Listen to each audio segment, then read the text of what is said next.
What's going on, guys? It is your boy TKD, One Today here, back here on Pleasant Source, and this is, of course, Road to Ghost of Tsushima, the weekly podcast. I almost said Last of Us podcast. Weekly. I swear, I almost said Last of Us podcast. The weekly podcast about any and all things Ghost of Tsushima, leading up to the release of Ghost of Tsushima. It's coming up. We got like 2 weeks actually right now. It's been going by fast. Like March was super slow, and then the rest of the year has just been flying by. I just can't, dude. July came up really quick. Oh yeah. Like it doesn't even feel like July to me. Like I feel like I'm like still in May. Yeah. July. You know? I don't know. Jule May. That was a really dumb joke. With me, of course, my luxurious co-host, the Arachknight. How are you doing, good sir? Unappreciated. I threw a joke and I don't think he caught it, and I'm sad about it. Wait, what was the joke? It's like, wait, I don't believe it's July. It's like Julying. And I was like, never mind. Hey. 1 for Arachknight, 0 for TKD. What it do? What's happening? That was awful. How you doing? I'm doing well. Like I've been getting very comfortable with the whole with the quarantine lifestyle. Like it's finally set in. It's like this is the new normal. Honestly, I want things to go back to normal, of course, but like I'm in the same boat. Like I'm chilling. Yeah. I'm all right. You know, just, doing my thing, like I was talking to my friends, right? And I was like, all right, look, if there was a scenario where like you literally had to stay in your living space, wherever that is, like apartment, house, whatever, if you had to stay in there for like whatever amount of time, right? And let's say you're allowed to go outside, like, but it still has to be your property. So like for me, for example, I can go out to my porch on my apartment complex, right? But I can't leave maybe I will allow, like, all right, you can stay within the confines of your apartment complex, but not anywhere outside, right? If you're the house, you have to stay on the square footage perimeter of the house, right? Yeah. How long could you feasibly stay there and do that? You have Uber Eats at your disposable, so you can still get food. It's all good, no worries. Amazon, you know what I'm saying? It's all good, no worries. You're allotted to have guests and visitors, but maybe we have some sort of cap on that. Maybe like 10 at a time. I don't know, something like that. Maybe 9 to abide by social distancing. I don't know. You know what I'm saying? How long could you hold out in your living space? For like, if I still got money rolling in. And like if everything, let's say money's taken care of. Money and food. I can get food and whatever. I could stay here forever. Right? I mean, I could probably go a year. Yeah, no, like if all the necessities are taken care of, like honestly, I'm just vibing right now. Like, yeah, I could be straight chilling. I think working out could be a little bit of an issue, but like, I mean, my complex is pretty. It's a sizable complex, so maybe I could just like create like some sort of like path to do cardio on or whatever, And there's a gym at my apartment complex, so I can just utilize that. You know what I'm saying? I have the what's it called? The restraint ropes. Oh my god. Yeah. I know what you're talking about. Those. Yeah. I could probably go a year. Then I'll probably start to lose it here and there. I mean, like I would still be doing YouTube and just still be streaming. Like I'll still be just doing my thing. Road to whatever. Yeah. But, you know what I was worried about with this hypothetical? What's up? Like the first thing I thought is like, how am I gonna get pizza? Oh, bro. Uber Eats, say less, bro. Yeah, no, like it's like if I could still have like food coming in, it's like it's like the first thing I was concerned about is like, how am I gonna get pizza? I'm trying to think. I mean, okay, the haircut situation would be an issue, but I would just pay my barber to come to me and just cut my hair, then leave. My mom cuts my hair, so I'm good. GG. My dad used to cut my hair. It's funny. Yeah. Good stuff. At this point, though, I would never cheat on my barber ever. Like, that's not happening. Loyal. Oh, I am. Yo. That's my. She cuts my hair. That's it. Nobody else will touch my hair except her. There we go. Love to see it. But in spite of all that, you been playing anything cool? Hey, I'm looking over at my desk over there. My other secondary desk. That's not really a desk. It's more of like a More of like I use it like a banister, even though in the apartment complex it's supposed to be a desk space, you know.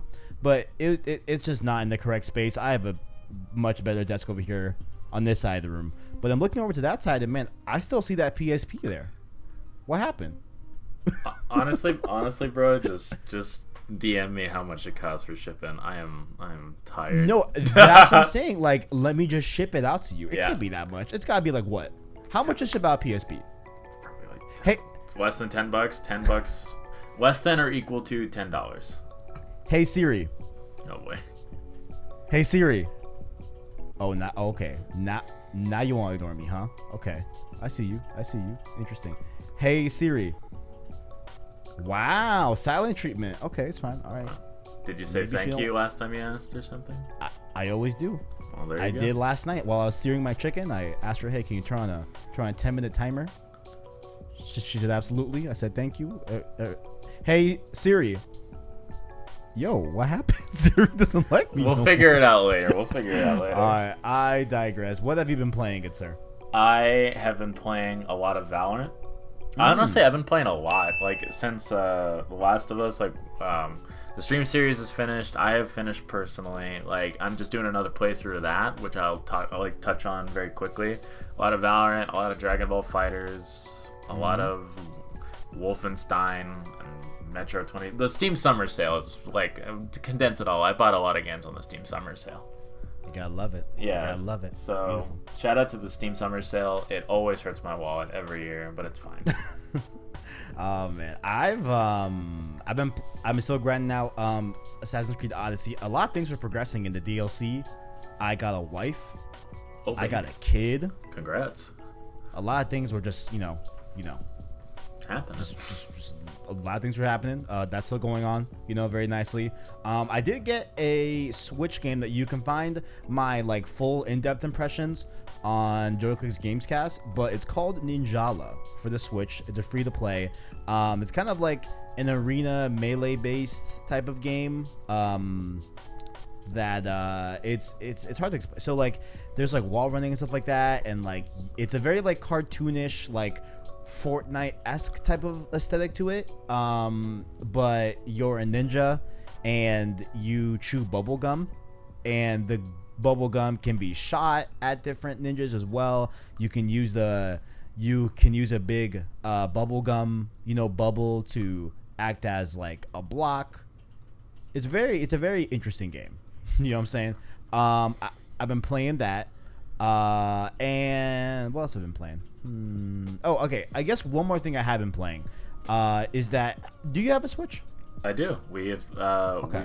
We talked about playing like Animal Crossing. Yeah. Of course. Yeah, you're right. Yeah. Have you tried Warface? I have. Not on the Switch though. On my computer. I'll tell you. I tried it on the PS4. It is what it is. Whatever. That was all right. But then I got it on the Switch. And I've long said that Call of Duty Mobile should be on the Switch as well. Yes. Like, I think they should have that free to play, Call of Duty title on the Switch. I see no reason as to why not to. You get the controls. Everything seems like it should be on Switch, right? Yeah. It's not on Switch yet. It is what it is, right? But I tell you, Warface is a nice little supplement, if you will, to the lack of Call of Duty on Switch. You know what I'm saying? Like, it's not COD, but man, kind of feels like it a little bit. A little. Just it's like scratching that itch. You know what I'm saying? Yeah. Now you're asking, man, Kev, you could just go and play Modern Warfare. Like, why are you playing this COD clone, per se? Not to discredit Warface as a game. It doesn't feel like a COD clone. It definitely doesn't. I just mean like it just feels a little bit like COD, which is not a bad thing at all. And I guess COD clone is a bit demeaning. But I was up at like 2 a.m. Saw my Pro controller on my little side table, picked it up, loaded up Warface like 2 in the morning, had a blast. Super weird. Very, very fun time. And the good thing is that I have a flat screen in my room as well, right? And I do have an HDMI cord that comes from my desk setup where my PlayStation 4 is at. Right. And I have a 50-foot HDMI cord that runs up to the TV if I ever want to play anything on that nice 4K TV and stuff like that. But it was 2 a.m. That's a lot of work. Yeah. I mean, it's not a lot of work. It's literally just switching an HDMI port on my switcher. Like, it's not. I have made it easy as possible, but the Switch is just it was already connected, So I was like, screw it. I was playing some Warface. It was fun. Good stuff. I have like an HDMI switch, so I can just like press a button and it'll go from my PC to my PS4 to my Switch and to my dust collecting Xbox coast holder. Like, honestly, I keep books and cups on that Xbox. I'm gonna be real here. You hate to see it. You truly hate to see it. Hey, maybe Halo Infinite. Huh? Well, that comes out on PC too, so I sleep. Oh, right. Okay. Yeah, I sleep. Wait, what type of Xbox is it? Xbox One. Just the one? Yeah, I have the 360 and I have the one, and I bought the whole console just for. I was like, oh, all these cool exclusives like Dead Rising 3. I was like, I love Dead Rising, so I bought the Xbox One when I was like 13. It was my Christmas and birthday gift for 2 years. I sacrificed 13 and 14-year-old gifts for the Xbox One, and now it just holds my books. That's so upsetting, because I was thinking, like, when next gen happens, of course I'm gonna get PS5. That's right? But I have been thinking about getting either the like Xbox Lockhart, the like all streaming rumored console that's coming out, or like an Xbox One X or whatever, or just honestly any Xbox, and just getting Game Pass with it. I'm gonna keep it a buck with you. What's up? Spend that money upgrading your PC, like get a gaming PC. Xbox Game Pass is on PC. I mean, yeah, but like you can hook up a hook up a PS4 controller on your PC. It takes like 5 minutes. Yeah, but like get a PC, like drivers, like updating a driver takes 5 minutes and it does itself. I'm just a Mac fanboy. I'm just a little piece of shit. Listen. I've had like literally every other friend be like, Kev, just fucking give in, just get a fucking PC. It's not gonna be that expensive. You can get a really good PC for not that much money. Yeah, no, the money that you'd put in, like that you'd buy an Xbox for, you can get like a decent amount of parts. It won't be like the bleeding edge, but it'll still be very, very serviceable. Like, I would honestly love a PC just for streaming, because like streaming on the Mac is it's so bad. I mean, I have made it work, right? Yeah. But it takes a lot. It's easy on Windows. I know it is, man. But like, like the mouse, I don't know. Just you could customize your Windows. It's so easy to. But I have thought about getting Boot Camp and having Windows installed on my Mac. Yeah, like but it's just like I know it's a hardware limitation at that point. Like, you can have the operating system, but it's a hardware thing. But speaking of incredible hardware, the PS4 and seeing what Ghost of Tsushima can do. Absolutely. So our past episode. Wow, we talked a lot. Damn, I almost forgot we were. Damn, that's I was like, yo, it's been like 14 minutes. When are we gonna stop talking about PCs? Yo, I want to see the first comment that's like, again, you didn't get to the topic. You know what? Honestly, if you're gonna comment that below, if you're gonna comment that below for this episode, I will accept it. We did talk for 14 minutes about absolutely nothing about Ghost of Tsushima. So. We do. Wait, have you been like timestamps and all that?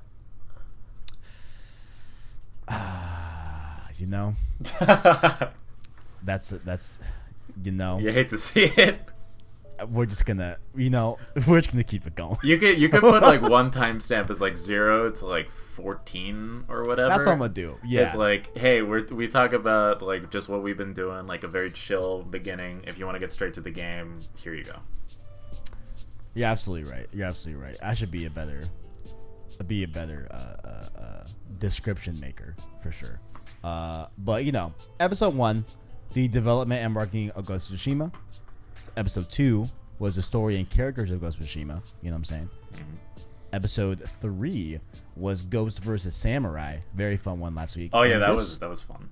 That was a good one. But this one, we're gonna be talking about the open world of Ghost of Tsushima, right? We're talking about the actual, map and the stuff that's in it, and different ways that they're doing different things that you've probably heard of in other games, but how they're making it a little bit different here for Ghost of Tsushima. Of course, this game, is like definitely focused on having a realism slant in this game, so they're definitely tying that into a lot of the core mechanics of the gameplay as well within the map. So I figured we might as well just dedicate an whole episode just talking about the overall world, because man, you've seen this game running on PS4. If you haven't, it's likely on screen right now. If you're watching the video version, but this game is gorgeous. Oh yeah, this game is with a capital G, gorgeous, right? And I think one of the most unique aspects of this game that actually got a lot of flack. I think so there are some sections here. We're probably gonna go back and forth on reading them. I'll take the no waypoints and tiles first, and we'll just go, from there. But a big thing that this game got a lot of conversation about early on was their announcement of not having any waypoints in the game, right? So this is coming to us from Push Square. They say here, Sucker Punch wants you to drink. Wait, to drink? No, to drink in, like, it's an expression. It's like to really take part. See. Yeah, take part. To let it marinate, if you will. Okay. Yes. Sucker Punch wants you to drink in the PlayStation 4 exclusive scenery, so it's doing away with irritating waypoints, hoping that you'll explore its open world naturally.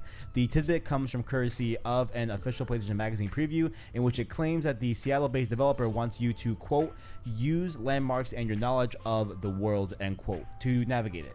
The publication continues, quote, Sucker Punch is no stranger to creating open worlds, but the fairly minimalist nature of the environments is a bit of a departure for the developer.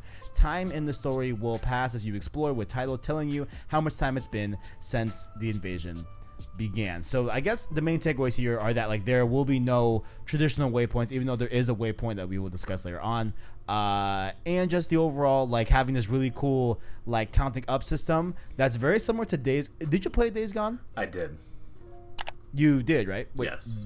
You said did? Okay, yeah. Yes. How, like, it says, hey, it's been 860 whatever days gone. Like, since I guess their world's outbreak day, if you will. Yeah.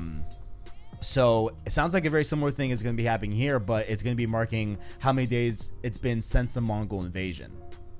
So, did you have any, like, recoil when you heard that this game will have no waypoints? Because I know a lot of people were very intrigued by this, in good and bad fashions. But did you have a particular reaction to this news when it first came out? I was worried because I appreciate waypoints, because sometimes, like, I do get lost. My sense of direction is awful. Like, right. So there's also, like, if it's one of those games where it's like every side quest is available as soon as you jump in, it's gonna take a while for me to get to the story. It's like Smokestack. It's like, oh, that's the story Smokestack. I'm gonna go the other way. I see. So it's like, I'm gonna explore. I'm gonna look around everything. Like The Witcher 3, my first playthrough with the DLC included took 120 hours. Jesus. I didn't get to the story until, like, a good, like, 60 hours in. 60? I did everything. I collected everything. It's like, oh, I have to go there for the story. It's like, I have to go to Novaria. I'm gonna go back to Novigrad. See you. Just a wandering nomad. Yeah, no, I was just doing everything. I feel you. Doing it, like, it's like, oh yeah, like, kill this monster, and it's like, okay. I'm definitely, like, the type of player that is more focused on the golden path in open world games.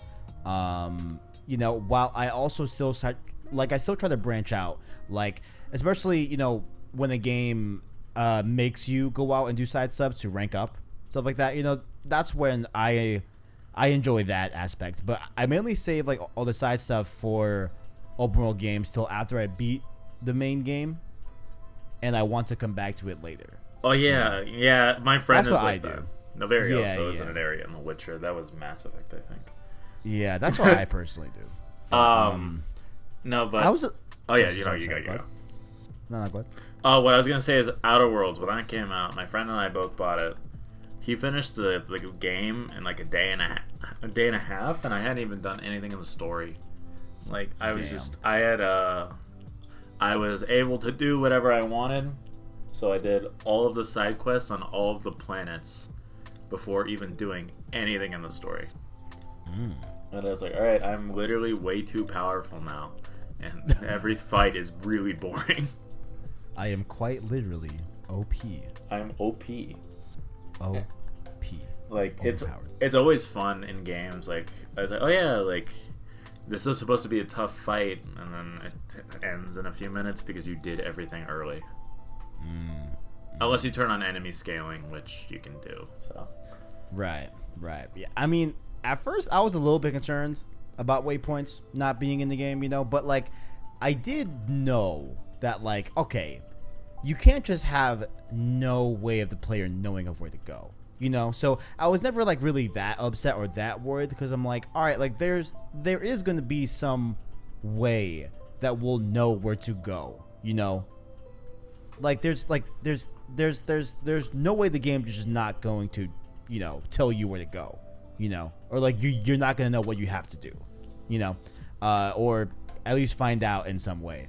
But before we get to how we will know where to go and different stuff like that, I do like the aspect of like counting the days up since it's been since the Mongol invasion. I think it's super cool. Obviously, I feel like the game is going to, of course, maybe start off like maybe like the Mongol invasion will maybe start within the first like hour or so of the game. Like maybe there's some sort of some scenes that we get before the Mongol invasion, because we have seen some stuff in the trailer of a young Jin being trained by his uncle and stuff like that. So maybe we'll get a little bit of stuff before the invasion, but the majority of the game will of course be played after the invasion. And I think it's gonna be cool to have that count up and stuff like that. Yeah, I think it's gonna be neat. I like that because I liked it a lot for Days Gone. So yeah, I liked it. Yeah. Speedruns will be funny. Oh, like it'll be like, hey, Yeah. I defeated them in like 5 days. Get fucked. It's been 30 minutes since the Mongols came and they're already gone. It's been 22 minutes. Oh man. But why don't you tell us how we are going to know where to go in Ghost of Tsushima, if you will. And the majority of these notes are from my big like info breakdown of the state of play from Ghost of Tsushima. If you missed that, definitely check it out. I was able to conjure 75 things that were not that were either mentioned or not mentioned in the state of play. There's a lot of like hidden stuff in there too that I got from the game. Make sure to go check out that. But these are just the parts about the open world from my breakdown. So you may proceed. So we have the guiding winds, like a technique used by Jin to navigate the island of Tsushima. In gameplay, there are no waypoints, so the player can use the guiding wind by pressing right on the D-pad, and the wind will blow in the direction of the selected point of interest. So Jin can release a leaf into the wind, and the guiding wind will show you where you need to go. And as you travel to new locations, the name of the location is revealed, and once that location is revealed, you can fast travel, which I appreciate.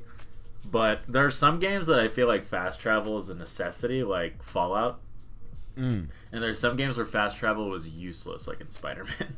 Precise. I was really about to say, yeah, okay. Spider-Man fast travel. If you use Spider-Man fast travel, like I don't understand why you're playing Spider-Man at that point.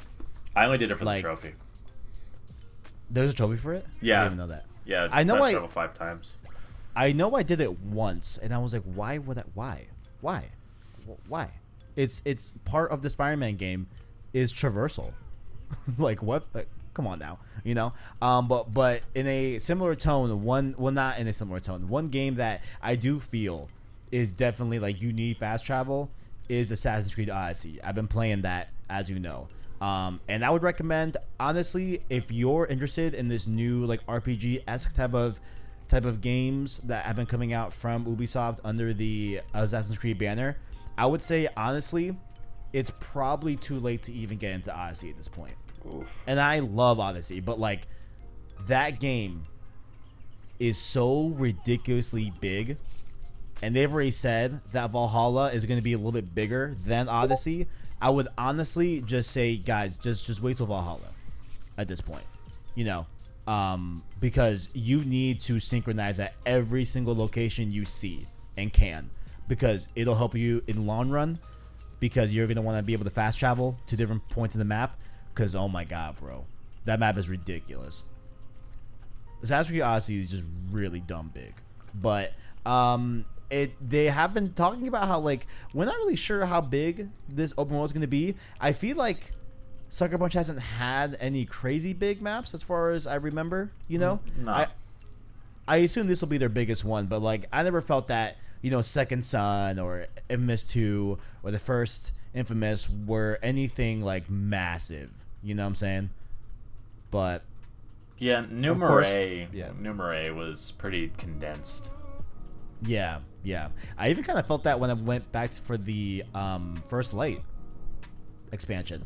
When I played that, I was like, man, like this city's honestly not that big, which like it's not a bad thing, you know. It just wasn't that big. But I welcome fast travel, you know, and who knows how big this map is going to be. We'll get actually the embargo lifts, of course, on the 14th. So let's see. So we may be able to cover some Metacritic stuff as well, I think. Maybe both Metacritic and First Impressions. Maybe those two will be the same episode, but I digress. So I guess we'll hear from people that have played the game and have been reviewing it, you know, how big this map feels. Yep, we'll have the guide, which, by the way, the concept of the guiding wind is cool as fuck. Yeah, that's really, really cool. That's like very immersive. Like I feel like that was a really immersive decision. Definitely. And like the animation itself, like he's literally like lifting up a leaf and like it goes into the wind, and that's where it's just cool as shit. Like that's cool as fuck, you know? Yeah. Shout out. Also, love naming locations. I hate when games don't really name locations. So like if you need to like reference something in a game to like a friend or whatever, or like, hey, you need to go here to this environment, whatever. Glad that we'll have all named locations. Gotta love it. Yeah, good stuff there. But another thing that you'll see in the Ghost of Tsushima in the open world, you know, are smoke and smokestacks. So this is a very short. I don't even know why I should have just put this in locations, but whatever. Smoke and smokestacks. Smoke on the horizon leads you to locations, which I think maybe might be the enemy camps that we've seen in the game. While smokestacks will lead you to, from what the Say a Play said, was people that are in need. So I'm thinking maybe these are side missions from the way they kind of phrased it, you know? Yeah, that's what I would expect. Kind of what I'm getting at here, you know? So any thoughts on that? You know, honestly, not really a lot there to really go off of, to be completely honest with you, you know? It feels very cool, like, I don't know, like heroic.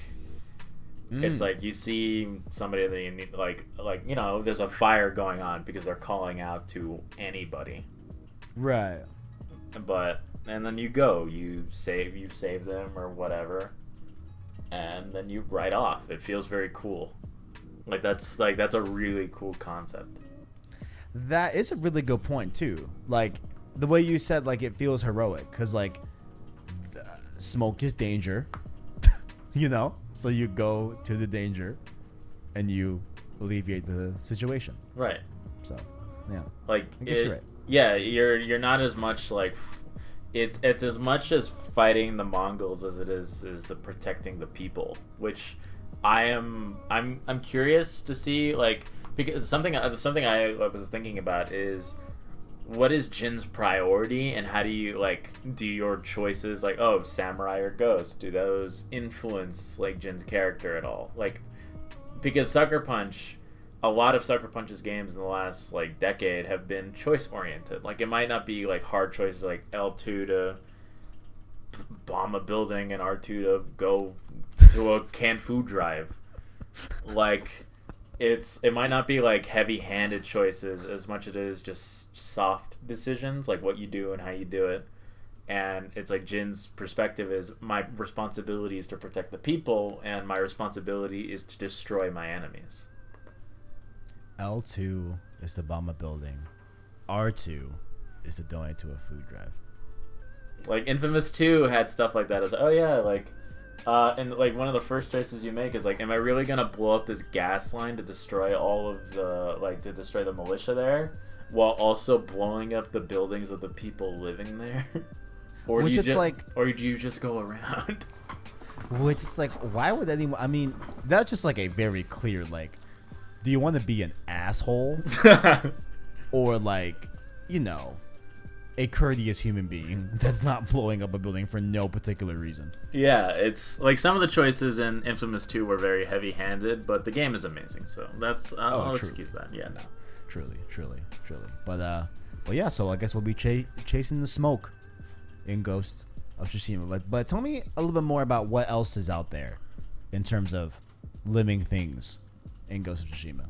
So like, what's really cool is that like animals will be like essential. Like they're integrated into the world. Like vicious animals have threat levels like similar to the awareness levels of enemies, like we saw in Last of Us. Mm-hmm. Birds will lead you to important destination and hidden locations, while foxes will lead you to hidden shrines throughout the map, and you can pet them.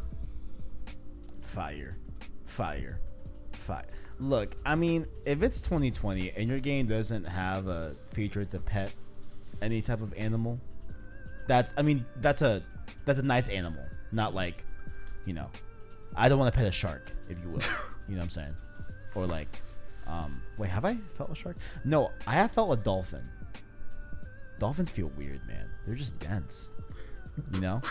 It's weird. No, like I'm telling you, bro. Like, there's like a lot of dolphin in a dolphin. You know what I'm saying? They're like, very compact.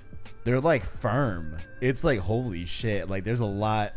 There's a lot going on in this much dolphin. A lot. It's very intricate. You know how like you will feel a human. Oh yeah, like this is like a squishy human. You know what I'm saying? Like, or this is like a buff human. Yeah, versus like a buff human. Exactly. Where it's like, damn, like it's a dense human being. Maybe you maybe you touched a buff dolphin. Perhaps. I think his name was Theodore, actually. Fun. Oh, that's not buff at all. Tell me anybody's ever met a buff Theodore. I think his name was Theodore. I swear. Theodore the dolphin. Shout out to him. But listen, I love this about the animals too. This one, I've seen a lot of people feel like this is like a little bit on the realm of like kind of gimmicky, but I think it could work. I think this is gonna work. What do you think? How do you feel about like following a bird to important destinations, or foxes that lead you to hidden shrines, and birds that lead you to hidden locations and stuff like that? In concept, like on paper, this sounds really cool, like very, very immersive. Like it really puts you in the mindset of Jin's training. Mm-hmm. But for someone who has trouble following a GPS, like this sounds like miserable. Like hey, do you mind like slowing down a little bit, bird? Bird. I have and then like what happens if like you lose them? Yeah, it like gets like lost in the trees or whatever, and you like lose sight of the bird. Like, does it come back? It's like, hey, idiot, like back here. Hey, dummy, I'm over here. Yeah, like that kind of thing. Is like, do you mind like coming back for a minute to like show me where to go? Like, because I don't know. Chasing missions, like chasing anything that doesn't have a marker on it, unless it's like a very narrow linear path, I have trouble with for some reason. I don't know why, but it's just like oh, like playing tag as a kid, nightmare. It's like, yo, where did you go? So it's like where are you? Yeah, so it's like, okay, so it's like you have to like pull some like Last of Us strats where you like throw something so you think they're there and then you get them. Kid has listen mode on. Oh man. Actually, I'm kind of the opposite. I feel like on paper this sounds like it's gonna be a bad idea, right? But when you actually put it in the I assume you know what? Maybe I'm giving Sucker Punch too much benefit of the doubt. You know what I'm saying? Like maybe I'm being a little bit too hopeful. Like, what if this doesn't work out?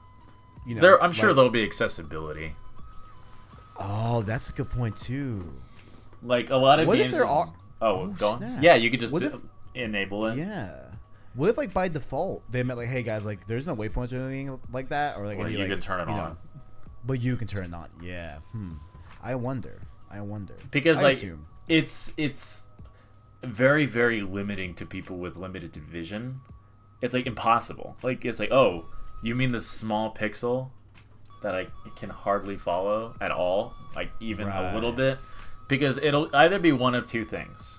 If you have someone with limited vision, they will either look up a map and it's like, these are where everything is, just go there, or they just won't do it.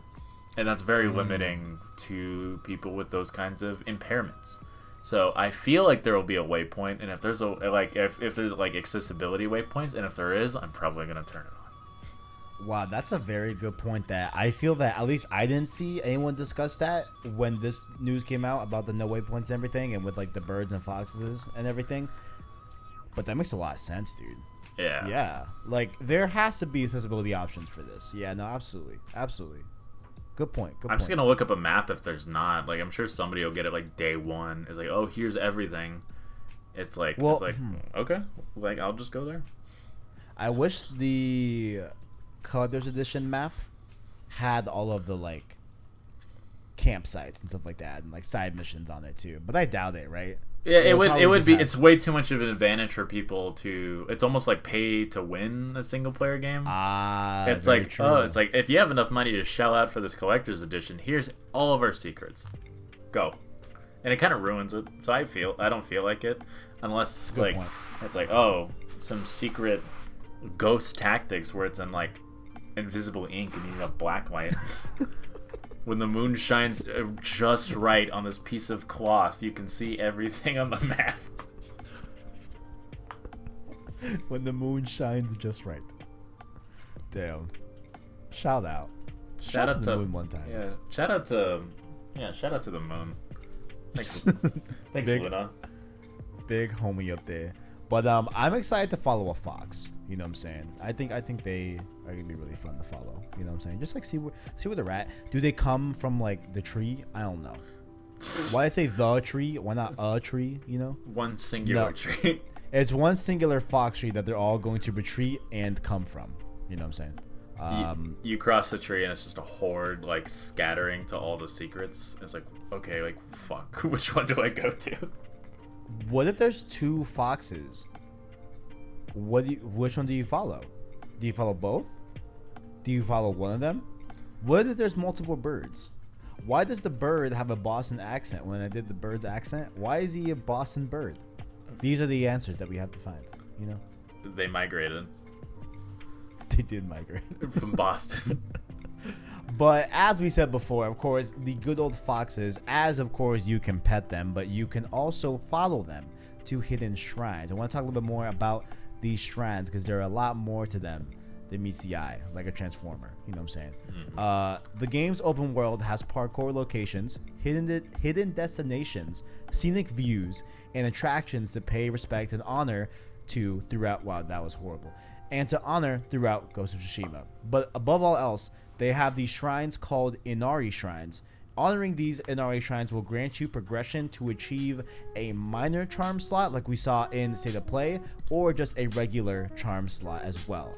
You'll find these charms that are all different throughout the world that give you passive abilities and buffs, as well as expanding the amount of charm slots you have by honoring Inari Shrines. So just to describe it, you will find charms in the open world, right?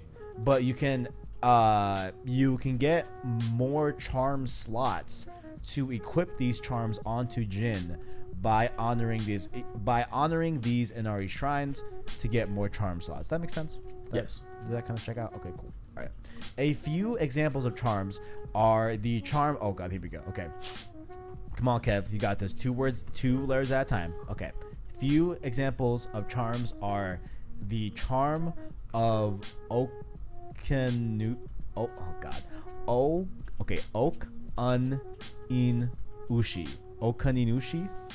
Okaninushi. That sounds about right. Charm of Okinanushi that slowly recovers health while out of combat. Charm of Toxic Demise allows wind chimes to release poison that kills enemies who pick them up. And Charm of Unseen Respite is a charm that allows for smoke bombs to restore 25% health. I like that last one. That last one sounds like it's going to be good because you get a little bit of health. You get to leave the area. If you get too many baddies are on you, you can leave the area with more health. You know what I'm saying? But I dig that. This system kind of sounds like the God of War system a little bit. Yeah, a little bit. I don't think you... Wait, I'm trying to remember. You could expand how many charms you can have on your axe, right? It was upgraded with one of... Was it like Brock and Sindri upgraded? Yeah. To get more slots? Yeah, you could go to them and upgrade. Yeah. Okay, so it looks like a similar fashion thing here. Anything here, Cloud DR? Do you have any charm ideas that you want? Just throw anything at me, Arachknight. When I read charms, I don't know. Like Final Fantasy is still on mine as like, I almost said materia. It does kind of feel like materia. Yeah, definitely. It's like, yo, can I like summon like fat chocobo real quick? My favorite, Ifrit. Ifrit's always my favorite.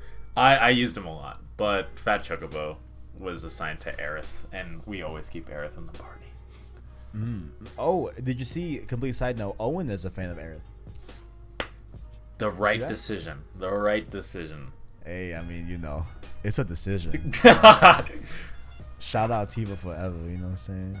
Yeah, I sleep. Damn. But speaking about our Final Fantasy girls, flowers, and more importantly, flower dyes. So, as well as picking up bamboo and other resources, you can also pick up dye flowers that allow you to change the color of armor, which I think is super cool. A specific number of flowers wasn't specified in order to change the color of armor, but it seems like it may use a similar system as seen in Animal Crossing New Horizons, in which you trade a certain amount of customization points depending on the item to change its color. Yo, Isabel, I want to change my armor color. How many bells? Like Tom Nook, what do I need to do? Tom Nook, times are hard. Have you seen his economy? Can I get a discount? How many Nook Miles tickets do I have to give the Emperor to change my armor? Give the Emperor. So, that's what it seems like, but yeah, I could be entirely wrong on that point. But look, like I'm gonna talk to the Mongols. We're gonna trade. I got Nook Miles tickets. Like, you got any flowers before we like duke it out? Like, I at least want to look cool. Factual.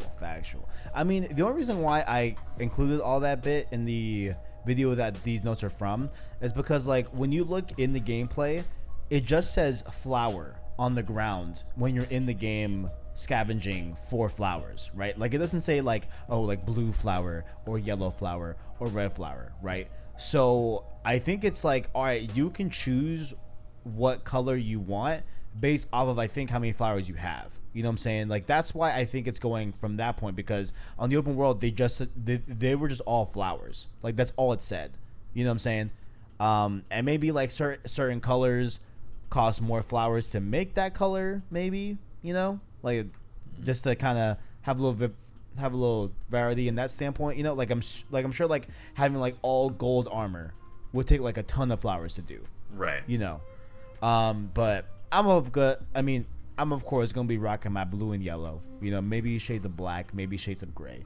But your boy is gonna be blue and yellow out here. Do you know what vibe you're going with, Arachknight? Because I honestly put this story here just to talk about the aesthetic of our samurai / ghost. You know what I'm saying? That's easy. Like, it's either gonna be black and red or white and red, but there's gonna be red in there.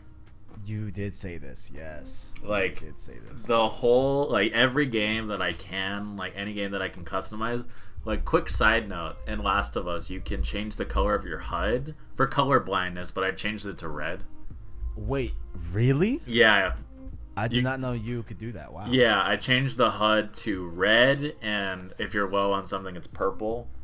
So Interesting. Yeah, I have a red HUD, Like I always change everything to red. Like all of my equipment is red. My lights are red.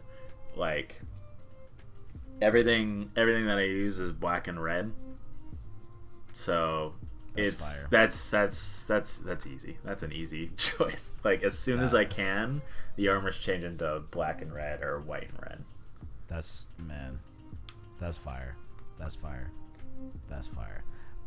Yeah, I mean, like I said before, I'm gonna be rocking my blue and yellow. You know what I'm saying? I gotta do it to them. You know, maybe some black, and maybe some grays to like, you know, for like the like base colors, but the accent colors, you know, definitely blue and yellow. You know, I can't wait. You know, I do hope that we can customize the like, what's it called? Okay, I'm gonna sound really stupid right now. The seat on the horse. The saddle? The saddle. Yo, can I get that horse car seat, please? Can I get a seat for my horse? A seat for my steed. May I? May I, please? I want to give Nobu some drip too, you know, because he is not just any horse. Like Nobu is Jin's horse. You know what I'm saying? Yeah. So I do want to make sure that, you know, while I'm dripping, he can also drip with me. You know what I'm saying? Back to back, homies. You know, fighting the Mongols. You know. Can I get like Minecraft horse armor on Nobu, please? I'll take one minecart. Minecart. God, I can't. God damn. Honestly, I don't know what's going on. You know what? I know what's going on with me. Look, I've been sleeping well the past few days. I don't know what's going on, man. I'll just not want to go to bed, and then I'll fall asleep at like 3 a.m, and then wake up at 8 still. Oof. And it's like you're gonna need a little more sleep. You know what I'm saying? But beside the point, can't wait to pick up those flower dyes. But the last thing that I'm very interested to see if you will doing this, because I think you are. I'm not sure. But the Japanese voice track and Samurai Cinema mode. So you can play the game with Japanese voiceover with English subtitles, as well as this other option called Samurai Cinema mode, right? So you can play the game in black and white like a traditional samurai movie. Well, it's like a little bit different than black and white. It's more of like a black and white, but like there's a little bit of like a gray scale to it, if you know what I'm saying. And there's like the like film lines that are on a lot of old movies. Like I'm talking like old movies, like back in like, you know, the 40s and stuff like that. How they had those vertical lines that would move a little bit, you know, like I don't know what the term is, but like that like film look. It'll have that overlay that you can play the whole game using that sim mode, as well as there is a photo mode, of course, to take pictures. You know what I'm saying? All that great stuff. And I just want to know, like, do you think you'll use the Japanese voice track and the English subtitles, or what do you think? Like, I always try to do my native language first. Like, I have no issue with subtitles. Like, I use subtitles on everything. Like, even if it is in English, if there's an option for subtitles, they will be on. Yes. So. Yes. So it's like I like to do my first playthrough in my native language. Like, I know games have options like that, like Sekiro did, Shadow of the Tomb Raider did, and all that. But it's like I appreciate knowing everything that's going on around me, at least my first time.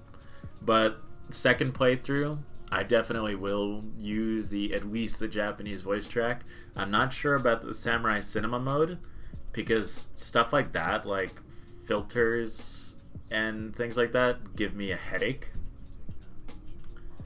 Like, if I'm used to something being like, oh, this is like normal, it looks fine. Right. Like in Last of Us 2, there's the colorblind thing, or like with limited vision, like, you know, everything's gray, enemies are red, items are yellow, you're blue. That gives me such a bad headache. I bet it would. I mean, I never tried it in Last of Us Part 2, you know, because I mean, like, I'm not colorblind, like, I don't, you know, and I wasn't going for the platinum, whatever, you know what I'm saying, so I was just, you know, just playing it normal. But I gotta assume that, like, that would give you some sort of headache if you're not colorblind. Yeah. You know what I'm saying? Over a long period of time, I assume. But, like, I had to play the game, like, at least my, like, first time, because my monitor is very dark, even on highest like gamma. It's still pretty dark, so it's like I can't see everything going on. So it's just like I'll turn it on just to make sure I got all the items and then leave. But like I had to play the game in bursts because after like 2 or 3 hours, like my eyes would start straining. It's like this is gross. So I don't think I'd use the cinema mode because I feel like it would also just make stealth harder. Yeah. Oh yeah. I guess I mean, why I'm excited for this mode, right? It's not for me, but it's for the homie Shuni Legend on Twitter. You know what I'm talking about? Mm-hmm. I can't wait for his gifts, bro. Because he's been. I don't like him. What? Sorry for cutting you off. But you continue. No, wait, hold up, pause. You don't like the homie Shuni Legend? You don't like some of those gifts? I appreciate all the work he does. I understand. Or she, to be honest, the work they do. I don't know who this person is. Like whoever they are, I appreciate the work they do. Like I understand why people could like it. It is not my cup of tea. The gifts give me like it's very disorienting because a lot of the movements is like, oh, this looks cool. It's just like the camera moving in ways that it's not supposed to. Like the Spider-Man gif, at least one of them is like, ugh.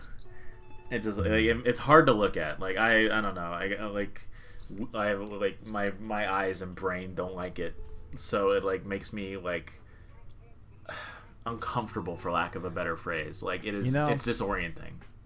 Honestly, you're probably just a fucking hater, if we can keep it real. Damn. Nah, I'm playing. Wow, immediately thrown under the bus. Comments be nice. I'm just playing. Calm down. I just can't wait to see what people do with this mode. You know what I'm saying? The people that are more creative than any of us, especially me, which is not hard to do. But very, very cool stuff there. Obviously, as I do the stream series on the channel, of course, we are doing one for Ghost of Tsushima. I'll be doing my first playthrough.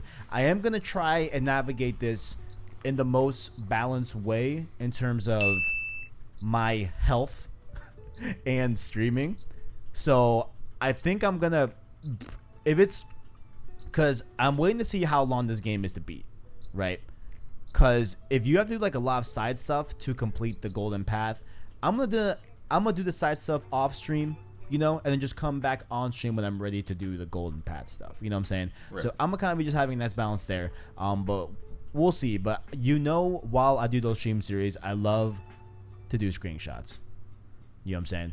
And sometimes I'll mess around with the photo mode in games while I'm streaming, but I typically don't like to do that just because it takes a lot of time for me to get like a really good angle and good shot. You know what I'm saying? For the most part.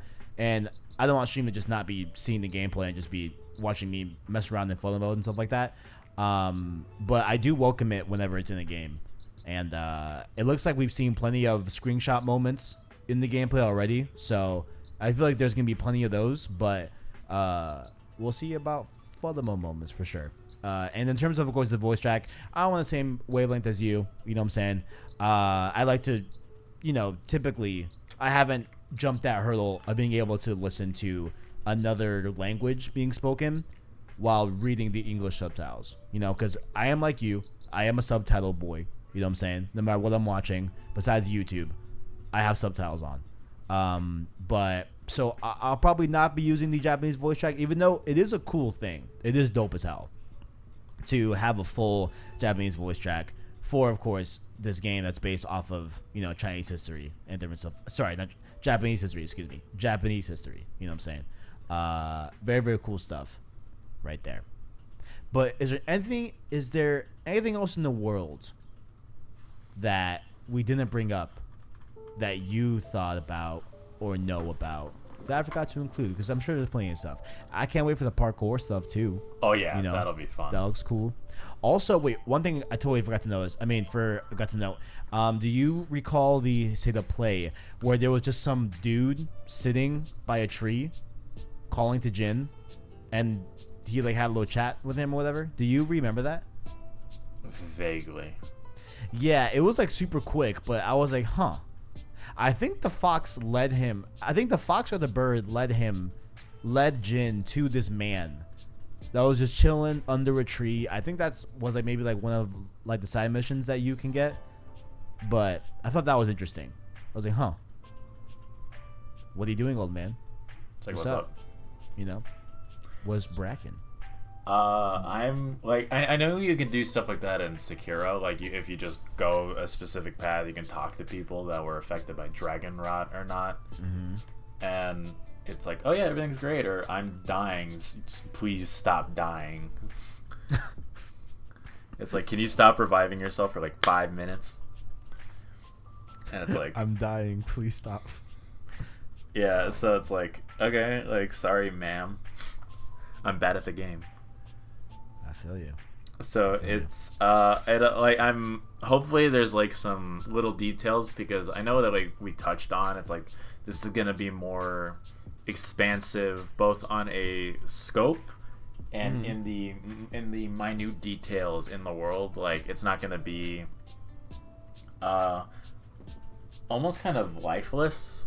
Like, some games have open worlds that shouldn't, and some games need open worlds that don't have it. And I hope that Ghost like is the open world that should have it and is implemented like to the best of its ability. Like, that it's like, it makes you feel like you're part of a world, not I'm the only being that doesn't have 3 lines of dialogue other than the side characters. Right. Like, LA Noire had like the city of Los Angeles, but there was nothing to do. There was no point in open world. But this game, like, I hope there's like you can interact, like, at least with like a decent handful of like situations. I know you can't do everything, or else we'd have a Modern Warfare sized game. Yeah. So I just hope that they implement, like, it already sounds like it, but from what the things that we don't know and things that I hope for, like, I hope there's more of a natural implementation of the open world to make it feel more immersive and natural. I see what you're saying. I pick up what you're putting down. I have a feeling that like this is definitely going to be like, I don't know. Maybe I'm just super hopeful for this game, but I don't imagine this game like having like a barren, quote unquote, like lifeless open world. You know what I'm saying? Yeah. But who knows? Maybe, there's people playing it. The only thing that we have off of someone's impressions of it, that he was definitely talking about the state of play, but his demeanor, and the way he danced around it was like, yeah, I'm playing Ghost of Tsushima, right? But I can't talk about it yet. But if you loved Assassin's Creed Odyssey, you're going to have a great time with Ghost of Tsushima, and this dude loves Assassin's Creed Odyssey. I don't want to say who it is, or where I heard this, but it sounds like it's pretty good to at least that one person that I know is playing it. But I digress. Whoever just said I die, bro. Well, I die, and then that's it. I die. Cut. Arachknight, where can the people find you? I am on the PlayStation Source Discord. The link is in the description. I'm under the same name. We talk about all things PlayStation, video games, movies, nerd stuff, for lack of better, like to condense everything in one phrase.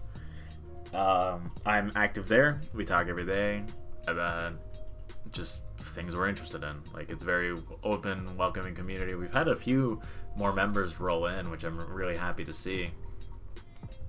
I am as well. Get in here. Get in here. It's hype. It's always hype. There are no breaks on this train. No breaks on the train. No breaks. And of course, you're also on Twitter. I am on Twitter. I am on Twitter at Orly_Macias. Link in the description, or at least my @ in the description. ORLY_MACIAS. I talk about video games, comic books, movies, stuff like that. Typically Spider-Man, Daredevil, a lot of that.